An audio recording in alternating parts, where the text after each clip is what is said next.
good setup, mate. It was a good set. Have you ever realized that you were trapped in a prison of your own design? Yes. I'm actually crawling out of that currently in my life. But I thought about that today. A lot of people thought I was crazy when I quit my gas truck job because, I didn't have much, I didn't have a college degree. I wasn't in college. I was out of high school. All I had was my CDLs, and I got this truck driving job.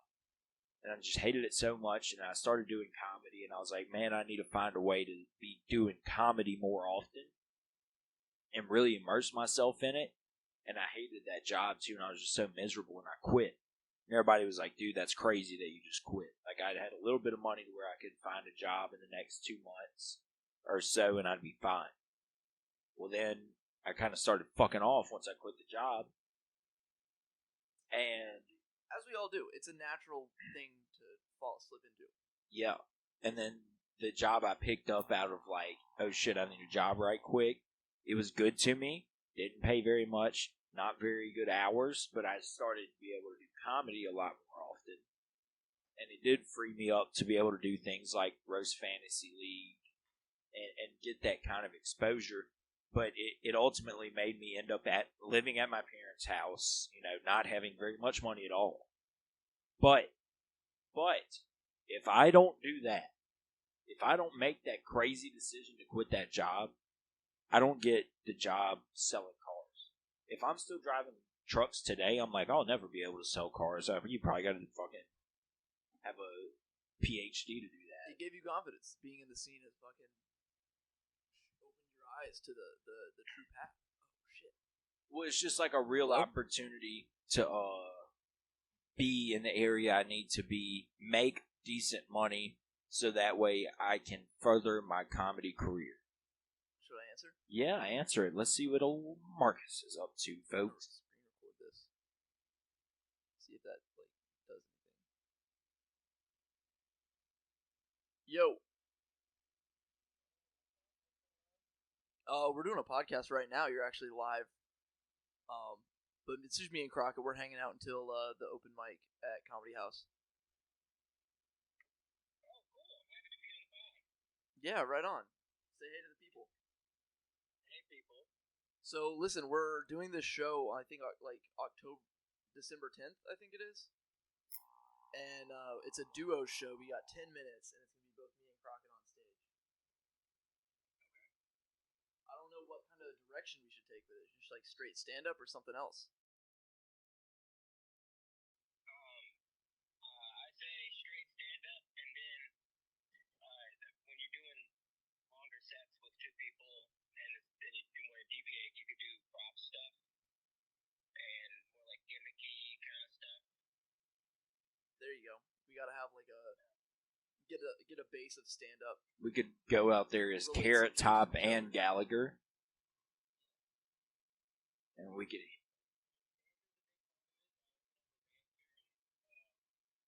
you're going to be writing jokes for like stand-up, but there's two of y'all, so the banter's got to be good. So write easy conversational one-liners that you kind of bounce back and forth with each other. A good thing to watch for that is Bumping Mics with David Tell and Jeff Ross.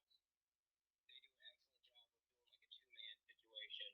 Mm-hmm. It's on the list. And then when it comes to stand-up, you gotta look into the Sklar brothers. They're a two-man act. How do you spell that? The Lucas Sklar, Sklar. Sklar brothers, the Lucas brothers, which I'm sure you've heard of. They're a great two-man act. And then to throw it back to like this goofy, zany kind of stuff, you should look at the Smothers brothers. They are from I think the 60s. I think I've heard of But they're like Abbott and Costello. They'll like go back and look at that. Because they did songs, they did a bunch of two-man stuff.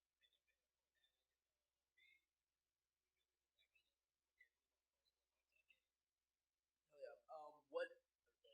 What premises for jokes should we come up with just based on me and Crockett's combined vibe? Dating life for sure.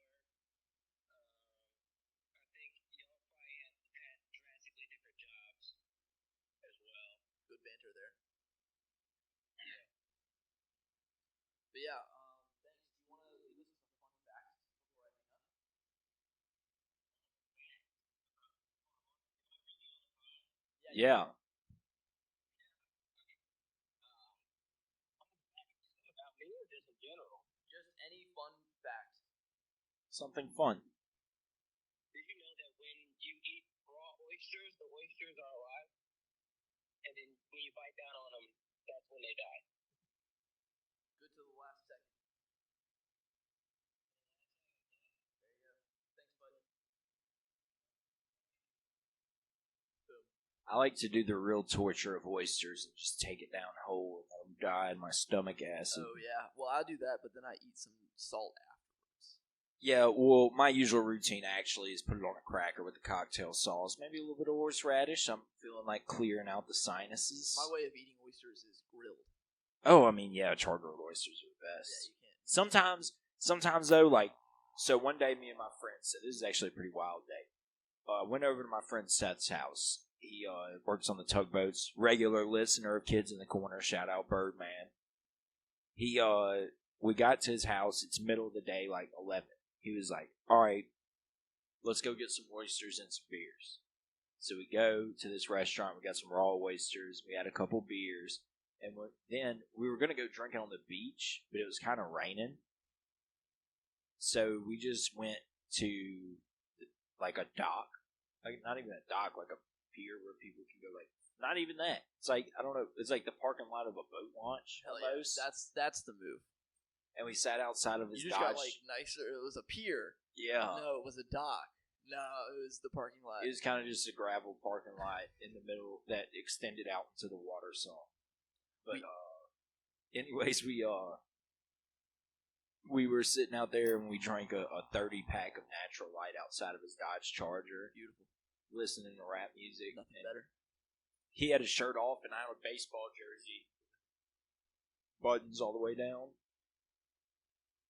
And then we drove home. The rest of the night's a pretty wacky story too, but that's just like that did set him up for failure later in the day because he did drink the majority of those beers and all he had on his stomach was oysters. And we'd been out in the sun. Those living things are also getting drunk. Yeah. Think about this: whenever you get drunk, so does your microbiome that lives in your gut. Yeah, some of them are rowdy drunks. Sometimes they fucking get drunk and say things they don't mean in there, dude. That's what like addiction is. Like your gut microbiome gets addicted to like a substance and then like starts rewiring your brain to get more of the substance. Yeah, that's why everybody It's eats just the fuck like- out of sugar. Yeah. Dude, that microbiome, it's pretty smart. It has a lot of control over us. I think that's the real shadow government is the collective microbiomes. My microbiomes love fried chicken, dude. Is my mic working? Yeah, it's working. It's just a little low. I'm gonna Just turn a it up little. bit. Turn it up. There we go. Turn it up. We turn it up. Turn it up. Turn it up. Sound effect time. On a podcast, got a Big Shot. Shout out to Big Shot. This is a Big Shot Cola. I know it's not very, if you have the opportunity to get a Big Shot, you can get one of the fruitier flavors, I guess, but also the Big Shot Cola, not too bad. Not too bad at all. It's the big 24-ounce bottle. Very nice, and we got that Very nice. from Big Melba's. Shot Cola, New Orleans original. Yes. We DoorDashed Woo-wee. some Melba's. That's where we went on our break. As you can tell, we were a bit hangry and peckish by all the conspiracy theory stuff we were floating around at the beginning before we ate. Dude, I feel so good Now that I had a little brain nourishment, I've now realized that the Earth is round and the old white people running it are okay. Yeah, the check came through while we were eating, so yeah, the Earth is totally round. The CIA is just trying to protect us, guys. They're not trying to take us over. Get your vaccines. Are you in the REC? What now? Round Earth Committee? No. We're a group that believes in the round Earth, and we're just trying to spread the truth around. I'm just kind of like over learning new things, so I've adopted the ideal of just remembering the whitewashed history that we've been through and accepting that as truth. Everyone knows that racism ended in 1967. Yeah, during the Alamo. Yeah. when segregation ended. In 1912. That was when racism ended. You know, It's over. Guys, pat yourselves on the back. We did it. We did it. You know, We ended racism. the whites were pretty good at ending things. We got to end all the conflicts. We end all kinds of things, and one thing we did end was racism in 1967. Thank you, Iran-Contra, for doing that for us. Yes, and the Queen of England. You know what it really was? It was 9/11. 9/11 was the moment where we all looked together and said, hey, all this hate's got to stop. Yeah, dude. Let's just go bowling together, watch TV. We are the world. We started doing a lot of drugs with each other and stuff, and that's ultimately become the demise of our society, but also, hey, it's a hell of a time. Sorry, I'm texting. That's not cool. It's okay, dude. Well, I'll talk about this, dude. I've been seeing some, not to just get involved in the conflict, but it is crazy. I've seen a lot of, like, road shutdowns in, like, American cities where people are holding protests of certain kinds. Yeah. That aren't, I wouldn't say pro-American. The only flag I want to see flying above my country is the American flag. And in a close second place, the Walmart flag. Yeah, I definitely don't want it to be the Israeli flag. I just can't wait for the Gaza Strip to have an Aldi. They've been needing one of those. The infrastructure hasn't supported it in a long time, but I think they're about to go over some remodeling, maybe. Don't worry, guys. The bombings are going to stop soon. We're almost ready for Aldi to put up their new superstore. Their new superstore. You know, they just saw, I think that's one of the Winn-Dixies that they allocated was in the Gaza Strip. You know what would really end all this suffering and violence? What's that? Bike paths. Bike paths? Yeah, if we had bike lanes and walkable infrastructure, I think that would cure everything. I think that would fix the world. Well, not my world because I sell cars, but well, yeah, but you're working for the devil. You're working for J.P. Morgan. You're working for the dude, I dare you! I'm a soldier of Christ. You're working for Eisenhower's great beast, the interstate highway system. I work for the great Gail Benson, owner of the New Orleans Saints, Pelicans, Benson Automotive Group. How many bodies do you think he's buried? Garth Brooks. Yeah. Oh, we can talk about Garth Brooks all night, but I was talking about the owner of the Saints. Oh, Mr. Tom passed away, so I don't know. I don't want to say too much about them. Honestly, I was thinking about it. I don't even want people to know. Yeah, that. We might have to bleep that part out. All the stuff, the anti-government stuff, I'll say, we can keep in. But I just. So you're saying keep. I don't want my work to be too attached to this because what I do on this is so very separate from that. That's real. And the fact that. Oh, that was your actual boss that you named. Yeah. Yeah. So we'll work magic on that.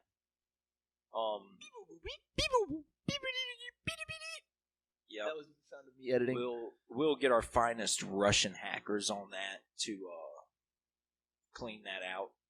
We promised our lives and labor to a group of Russian gentlemen who were willing to edit our podcast for free if we did so. So that's what we've been doing. And they do a fantastic job. We've got some nice upgrades. They're not better than anybody else's upgrades. They're just the same. Yeah, we're not doing better than anyone else.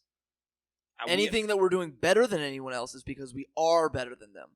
This is all our merit. There's not 8 Russian guys with firearms sitting on the other side of this table editing shit.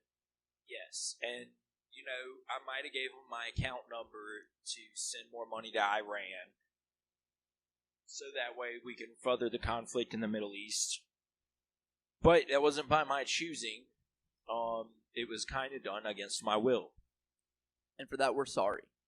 Very sorry.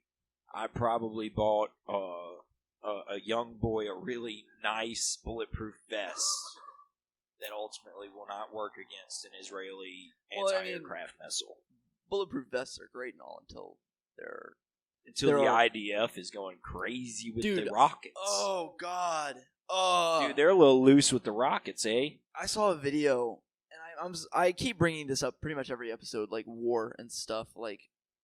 But I saw a video today of a guy riding a bike, and there's someone chasing him with a plane drone that has a bomb attached to it. It's called a kamikaze drone, and it's basically just a drone with a warhead payload that you can manually choose your target. Basically, you put your eyes and ears into it, and you can kill very effectively. Yeah. And it was chasing down. It was your perspective on the phone, chasing down this guy fleeing on a bike.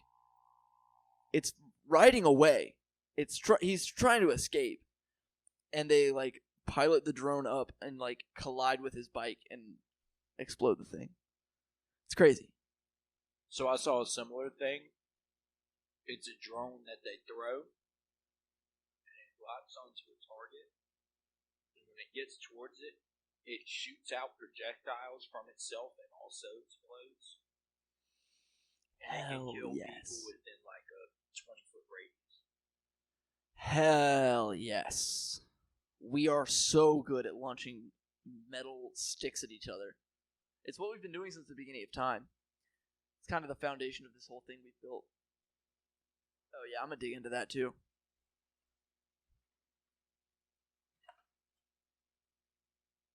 Remember back in the day when men used to use their hands?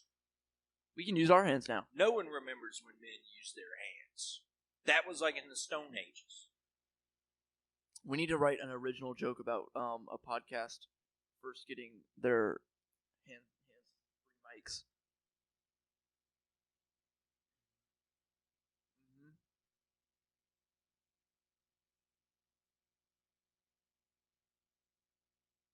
I don't know if you've ever had a Melba's chicken finger, but it's only as comparable as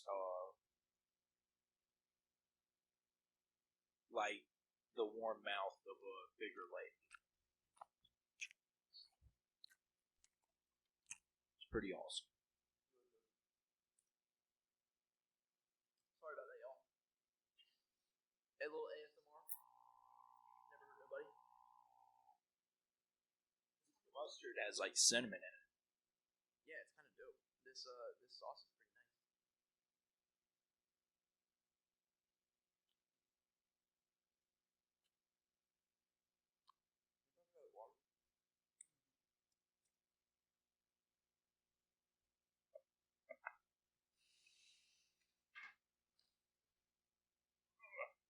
That was like Michael Jordan on Space Jam right there.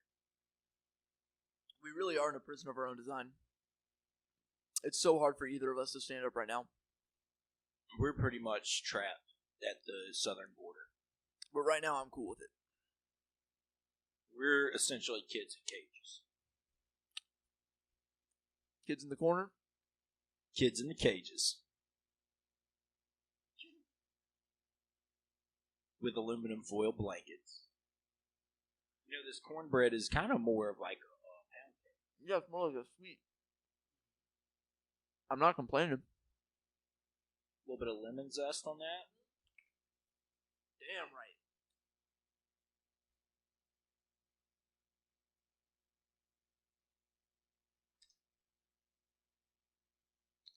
Yeah. Alright, I'm gonna pause to eat a little more.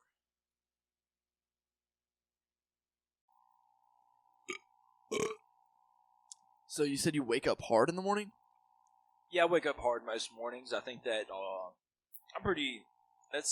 it's pretty much any time I get a good little bit of sleep, I'll wake up hard. It sucks waking up hard every morning during Thanksgiving. Yeah. When you're home with your family. Well, that happened to me last Sunday after eating a whole helping at my grandma's house.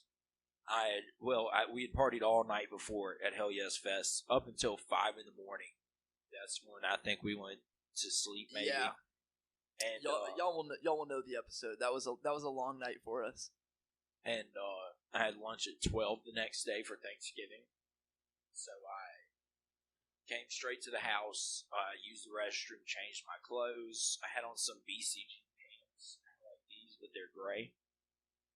Went to my grandma's house, ate, and obviously I fell asleep in the recliner afterwards. There you go. Now, this was a deep, heavy post-night out, post-Thanksgiving meal nap.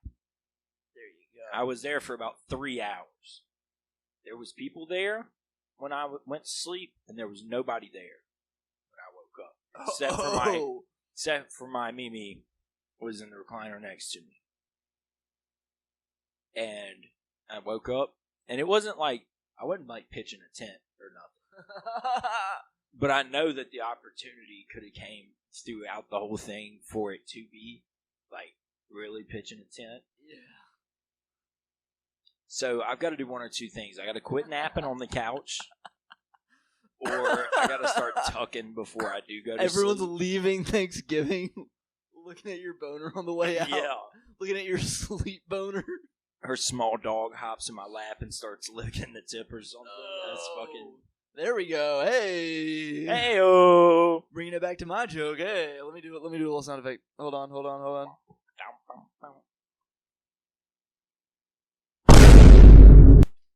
Gotta get quicker with those. That was a Vine boom. Yeah. Boom. Boom.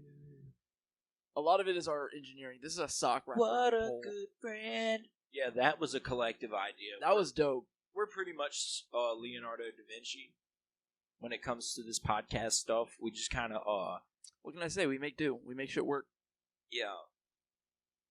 We make shit happen. We're put together like the case against Bill Cosby. That's pretty well put together. Pretty well put together. I'm well put together, like like the army that has risen up against Matt Rife. Yeah. Okay. They're organized. So, the end of his special, where he's like, I haven't seen it. Okay, I haven't seen it either, but at the end, he says something, and he's like, try to cancel that, and he drops the mic, and then, like, there's a peace sign in the air. Gay! And, sorry. Anyways, after not in a homophobic fact, way, but that's lame. He posted on Instagram, he said, if you were offended by any of the jokes in my special, here's a link to my public apology. And you click the link and it sends you to a website where you can buy special needs helmets. Which is pretty funny. Yeah, it's kind of funny. Is it branded? Like, is it his brand? Yeah. No, it's not his brand. It's like just a website where you can buy those. That'd be really cool. Like, that's funny, sure. That's a good bit, I guess. But it would have been a lot funnier if he starts making and producing his own line of special needs helmets, and then started charity. People would buy them, dude. That would be a way to like make people like you. Yeah. Start a charity. Like, say you spit polished every one of them, and then ladies will buy them. They'll rub it on their badge. He can do the Belle Delphine route and sell his bathwater. You know what's funny that you kind of see with Matt Rife is it's almost the Justin Bieber effect where you have guys that are like, oh, fuck him, that's stupid, he's for chicks. And then you have somebody who's like, I actually think he's really funny. It's not just for chicks. You know, trying to be cool with chicks. Yep. There was always that one guy in junior high that was like, dude, Justin Bieber's awesome. I don't know what the fuck y'all are talking about. I mean, his same jokes wouldn't be as funny if they were being told by someone with a softer jawline. Yeah, he does look a bit handsome, Squidward. He's a little handsome. He's a little too handsome for my liking. It does stink that, because there is people that are handsome and funny, but it's just not as funny as someone like me. And I don't say like me, like I'm just so funny, but I look funny enough. And I'm not even a good example of that. Good, long-lasting good examples comedian. Pretty. Like, looks funny as fuck. Like, that's just a funny-looking dude. I mean, he's just so funny-looking. And he owns it so well. He owns the character that he is in such a way that, like, I mean, an unattractive person couldn't. He's literally a joke. He's literally a walking joke. He's got one ball one testicle. Wow, just playing. I'm taking it. I was trying that to run got a dark bit. really I was fast. trying to What run the fuck? I was trying to run a bit on David. You are funny looking, but it's not too bad, man. It's okay. That's what you want to be. You know that. Well, he's also genuinely funny. Yeah, he is. Oh, he's hilarious. I wouldn't sit here and talk about it wouldn't work him. for him if he wasn't. Oh, speaking of funny, we forgot to talk about Ian Winton. He moved to Austin. Everybody knows Ian Winton. We usually call him out. We ran him out of the city, and he moved to Austin, Texas to try his hand at comedy. But he has since failed in that mission, but has picked up a lot of traction on the drag circuit. Ian Winton has been doing drag. There's videos of him on the internet in drag before, so he can't say that that's a lie. It's very true. He actually won a competition last week. He won $200 and a $50 gift card to Honey Baked Ham, and he was voted best eyelashes and Fullest hips. and He won fullest hips. most feminine back arch. They're judging it like it's a fucking bodybuilding competition. Yeah, like a dog show. Yeah. We miss you, Ian. Ian's out there twink maxing. Twink Max like a motherfucker. He's been claiming Filipino now or something like that. I don't know what his issue is. I mean, he's doing. I think it might be the drugs out there. What's Ian's drag name? Can we say that out loud? Yes, it's Philadelphia Cornhole. Philadelphia Cornhole is Ian's and what that represents is so much deeper than his cornhole. No, that's what they want you to expect, but it's actually a much deeper story. It's a mixture of his legendary hero Sir Elton John, and that's where the Philadelphia comes from because he sang the song Philadelphia Freedom, which was mostly about him loving men and the brotherly love of Philadelphia, and they made a lot of cream cheese with each other, and then cornhole is just to signify his cornhole, his butthole. Cornhole is also the game of cornhole that he played in Austin, Texas. Funny enough, not Philadelphia. That he played cornhole with famous drag queen. What's the one from Big Frida? Big Frida. Yeah. Ian Winton played cornhole with Big Frida, and Frida picked him. TV's Jim Jeffries as well. Jim Jeffries was refereeing the cornhole game, but he made some really important connections there and really busted into the drag scene swinging. Yeah, and by busted into the drag scene, we mean that he did come in Ian's ass. Jim Jeffries did. Boom! And now Ian has found success as Ellen DeGeneres' towel holder. I would kill Jim Jeffries with a towel holder. With Ellen DeGeneres' towel holder. If I were in a hotel room with Jim Jeffries, I would take the nearest object, probably like a coffee maker or like a toaster oven, if it's a nicer upscale one, and I would just hit him over the head with it until he stopped moving. Yeah. And I was just... Who would you kill? Who would I kill? Who would you kill in a hotel room? And what would you use to do it? Any comedian. Well, I already did Bob Saget. Any living comedian. With a baseball bat. And I drowned Matthew Perry in a hot tub. I would... Next, I want to pistol whip the fuck out of Bill Maher. You could. Boom! And pistol whip him right in his fucking receding hairline, dude. Fucking stain his Ow! Red hair. Or his white hair. Yeah. Fucking stain that bitch, dude. I can't stand. My dad loves him. Did you pistol whip me?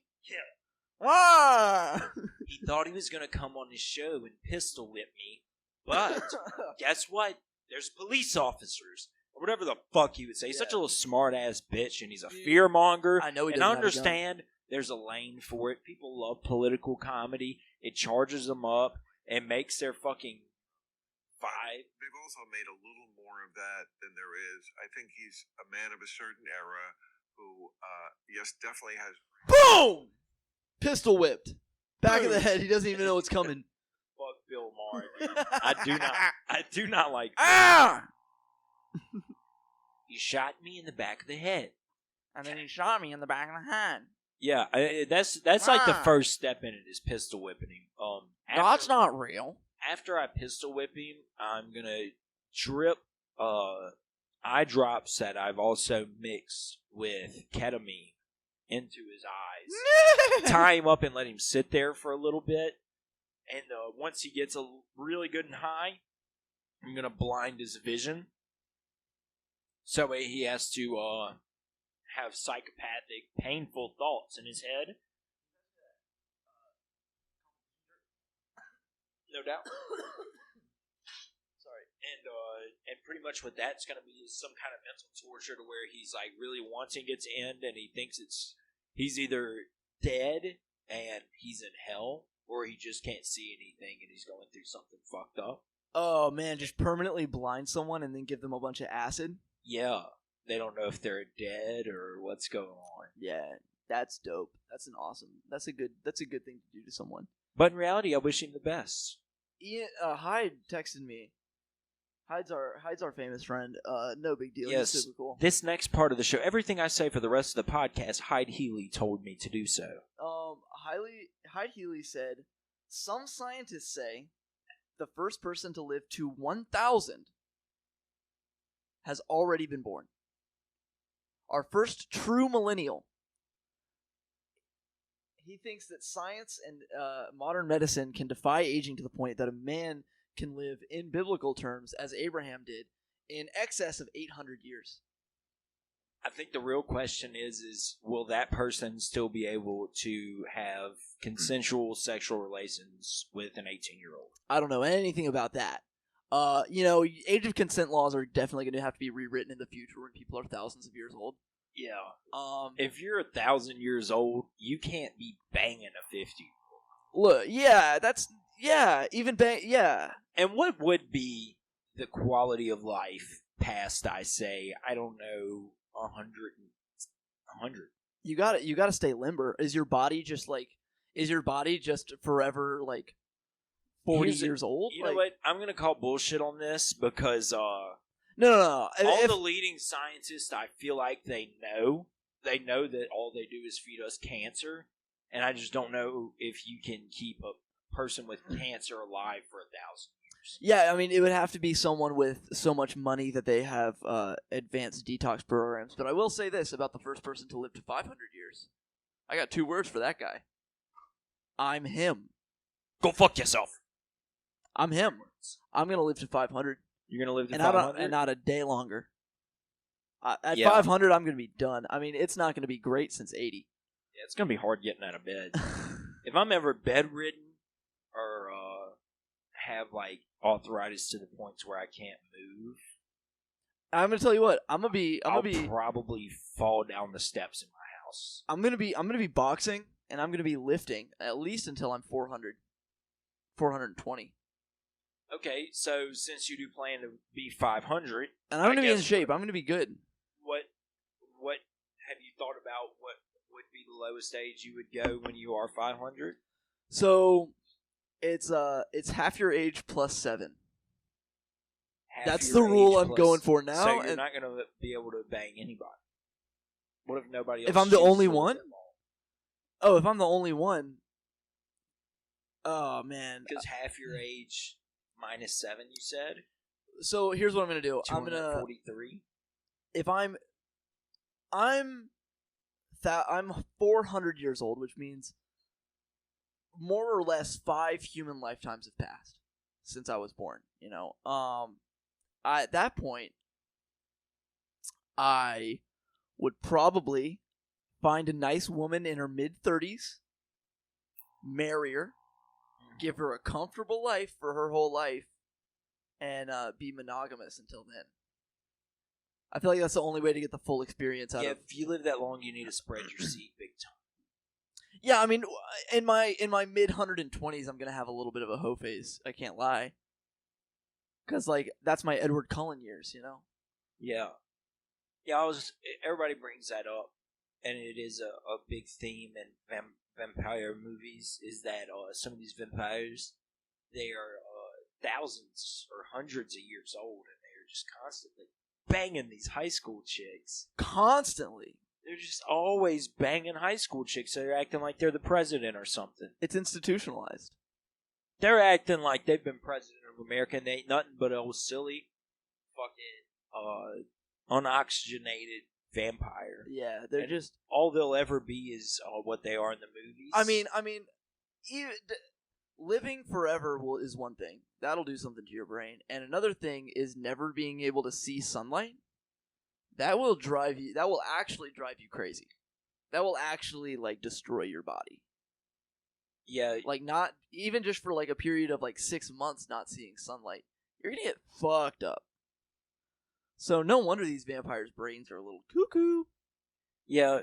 Well, and another thing about vampires I just thought about. So their top dog is a guy named Dracula, and we have Dracula. people like Michael Jordan and The Rock, and those are our top people. And I just think that's a little bit more impressive than being Dracula. Are you saying that Michael Jordan and LeBron versus Dracula, who wins In what kind of competition? in a fight?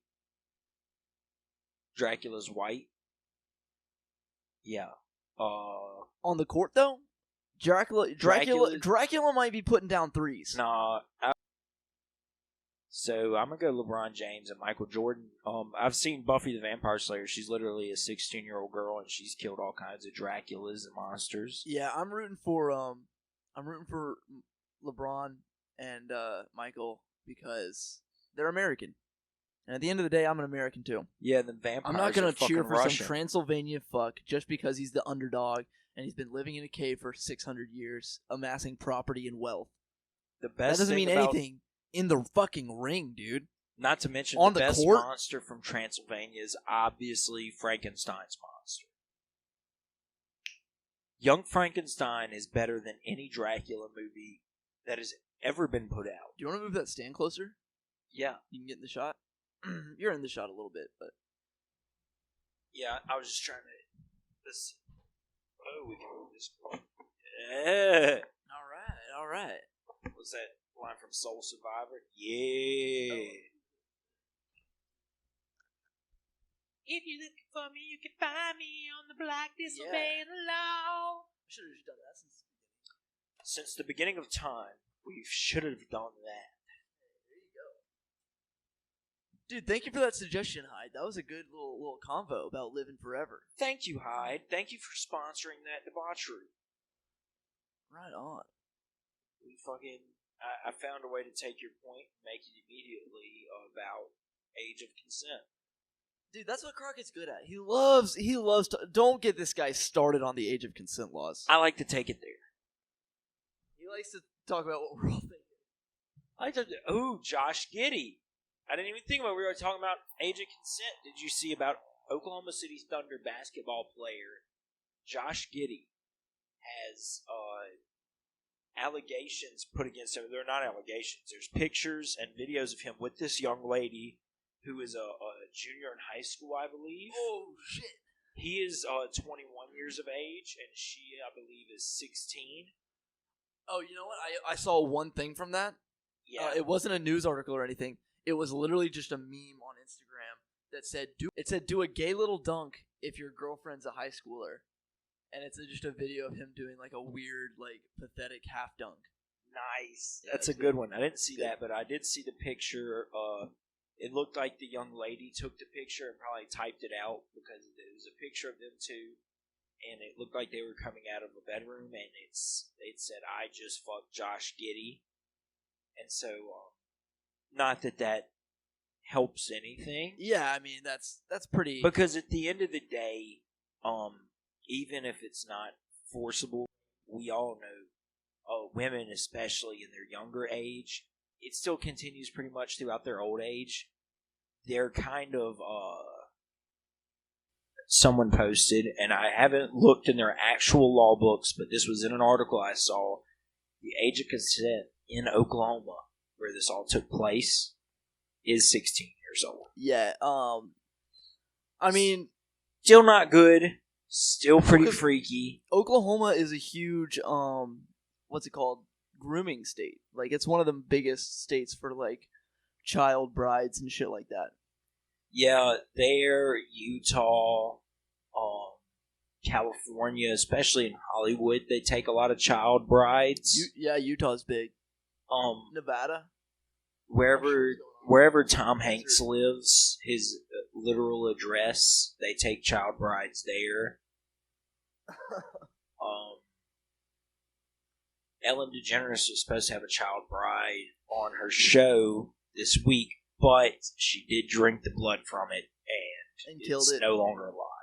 Yeah, well, see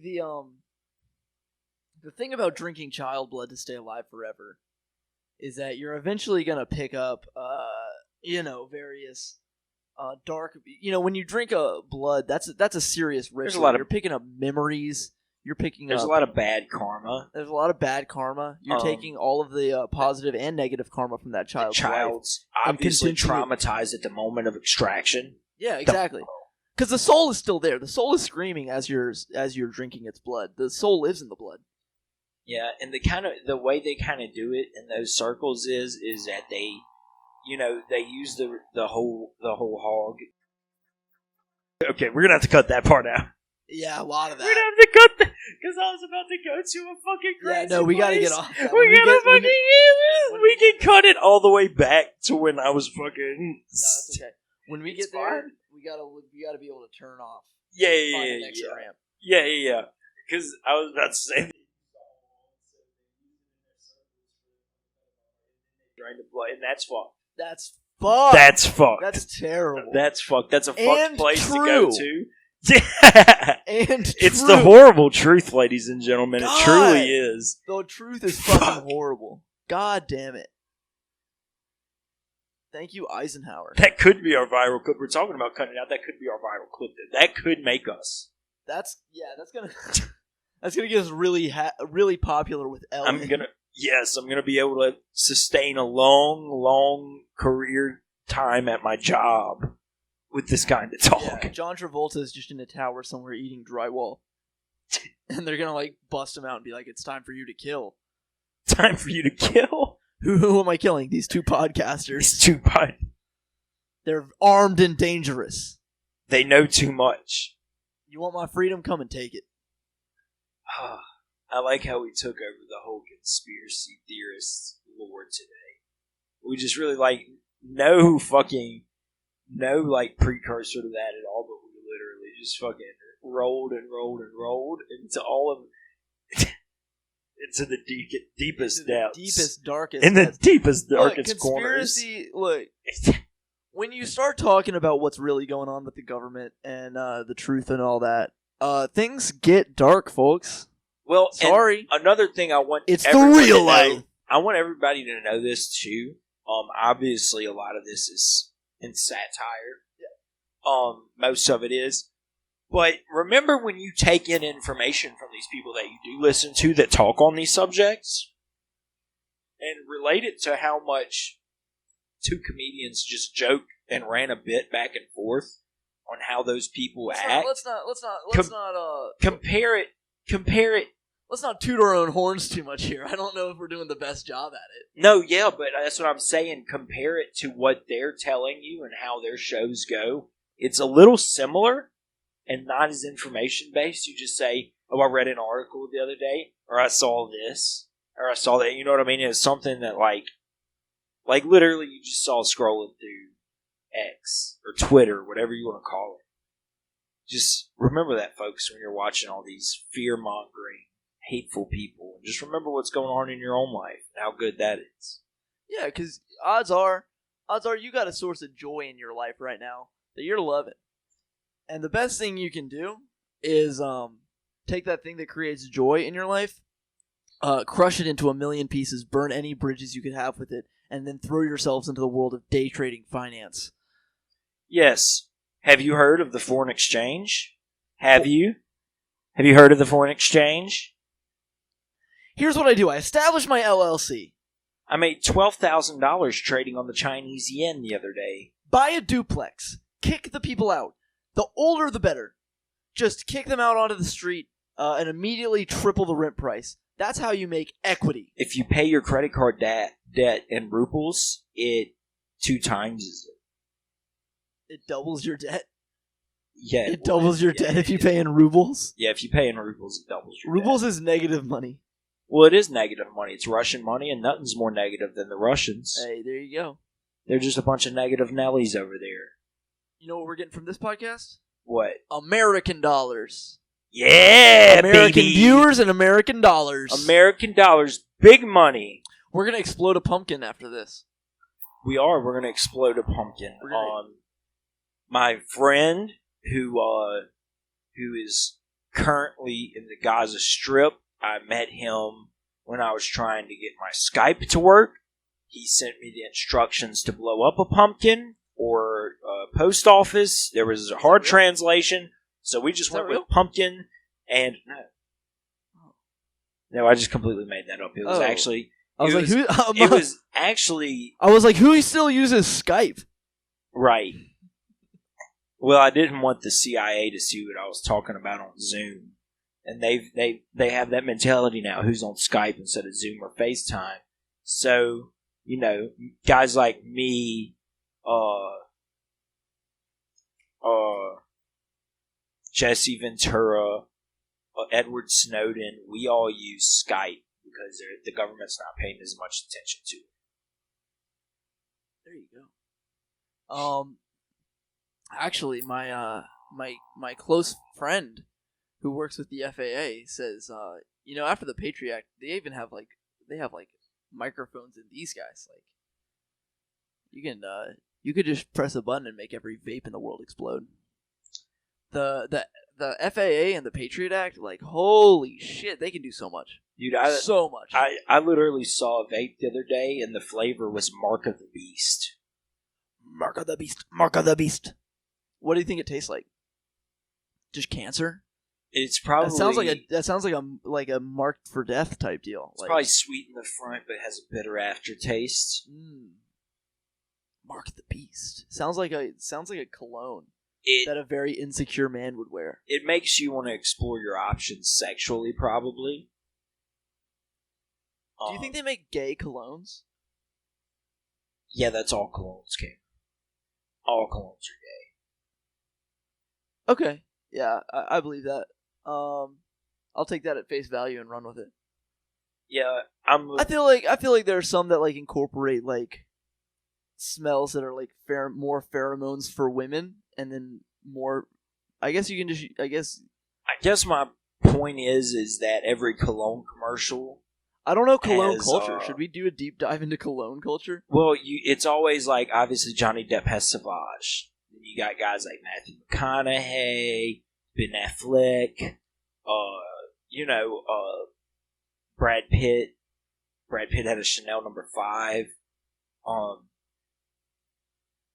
It's just like really good looking guys. You know what I mean? Yeah. And I don't know if they thought that guys, like straight men, would be like, oh, if I put that on, I'll be as good looking as Brad Pitt. Or at least smell as good looking as he looks. Are you familiar with Jeremy Fragrance? Is that the guy that... He's like really into the smell testing? Yeah. Let's see if he has any viral reels. Yeah, that guy, I'm not convinced that he's not doing just like B12 powder off those things. He's very hype about it all. Polish, that's the explanation. He's not gay, he's Polish. So, case in point, a guy that's into colognes always wanted to be P. Diddy, and if we all know anything about P. Diddy, it's that he turns out everybody in the rap scene. As soon as you become a famous rapper, it is known that P. Diddy gets to dip his nuts in your mouth and then puts hot oil all over your back and strokes you nicely all night long. Is that That's actually a thing. Is that like a Skull and Bones Society type deal? Yeah, kind You have of. to get initiated in? Yeah, that's what happens, I believe. That's not just me saying that or making that up. You can Google it. You can look it up on Reddit. That's where I found it. I'm sure there's some 4chan things about it, but I'm not really on there. I got kicked off. I'm sorry to interrupt, but I have a confession to make. Mm-hmm. Crockett, I got to tell you something really important. What? And I need it to not change our friendship. Can you promise Okay. me that? Yeah. You can promise me that? Yeah. It's going to be a big thing that I got to tell you. What's that? I got to poop really bad. Dude, fucking go do it, man. I think we've, how long have, I mean, look, guys. We stopped and started a few times, but this clip is 30 minutes. Yeah, I think we'll be okay. Guys, Cam's got to take a poopy. We got to head to the open mic in a little bit and everything. So I believe we're going to sign it off. This has been Kids in the Corner. If you see his next episode, just know that we dodged an assassination attempt.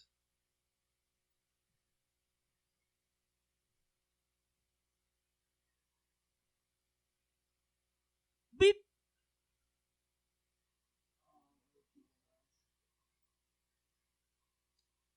Shut your damn mouth! That sound effect for the road.